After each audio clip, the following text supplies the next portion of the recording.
That's me. And here's how I get my shot to look like this. To this. Yeah.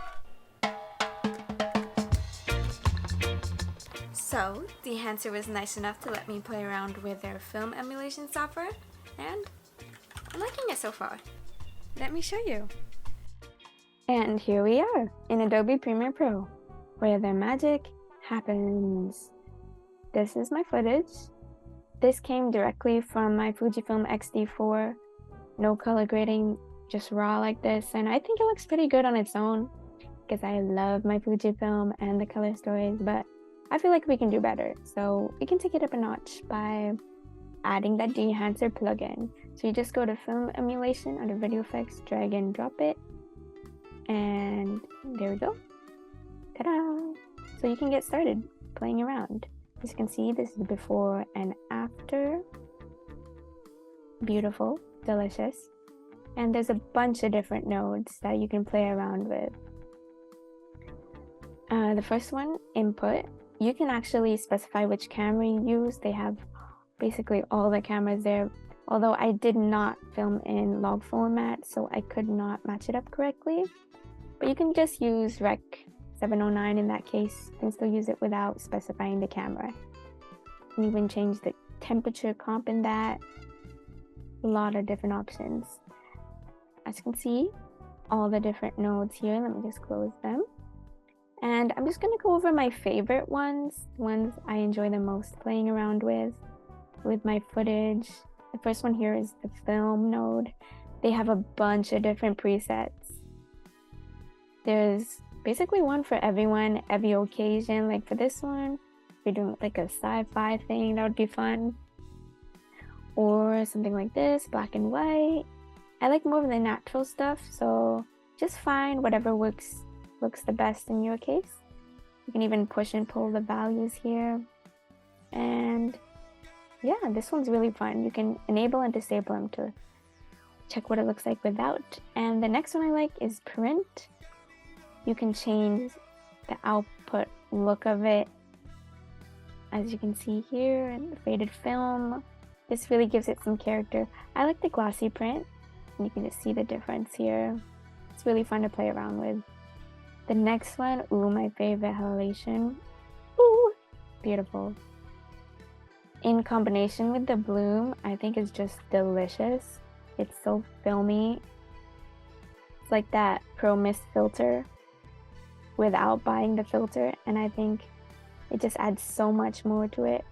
There's also this film damage look, gives it some character, some oomph. Before and after, you can see you can change it to 35mm, and they have film breath, which can make it look really cool in videos because it has the imperfections that film look has.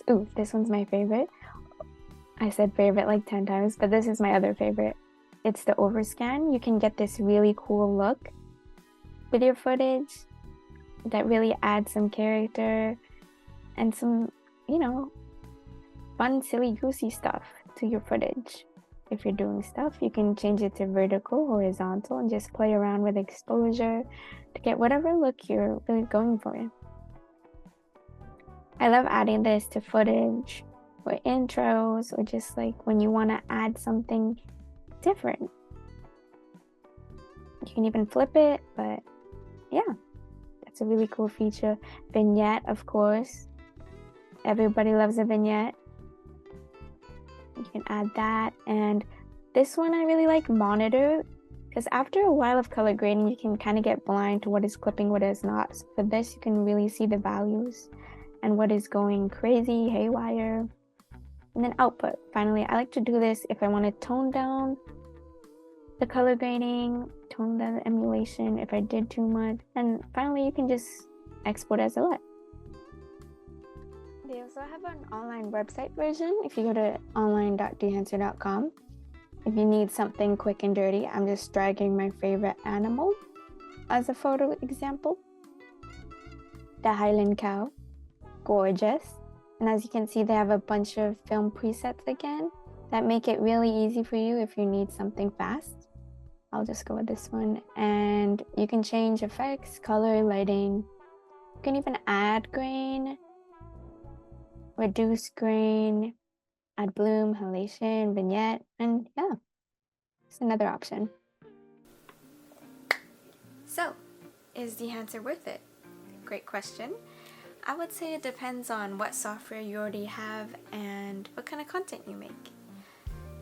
For example, if you already use DaVinci Resolve and you already go that extra mile to achieve that film look, spending the extra bucks for this might not be worth it, but for me, who's starting out my color grading journey and I mostly stick to Premiere Pro, I find that it's worth it because it simplifies the process and makes it way easier to achieve this look with just a few nodes. That being said, Dehancer does have plugins for DaVinci Resolve, Adobe After Effects as well, but it's all up to you on what you think you're able to achieve without this. The only caveat to this plugin and software is I feel as though it's pretty heavy on software. For example, on Premiere Pro, I would have to use proxies for playback because it does get a bit heavy. But other than that, I think it's such a great way to explore creativity in your videos, and this plugin makes it really easy to get that shot. Overall, I would say if you want to go above and beyond to achieve that cinematic film look, Dehancer makes it really simple and user-friendly to apply, whether you use Premiere Pro, DaVinci, or After Effects. I do have a code in there.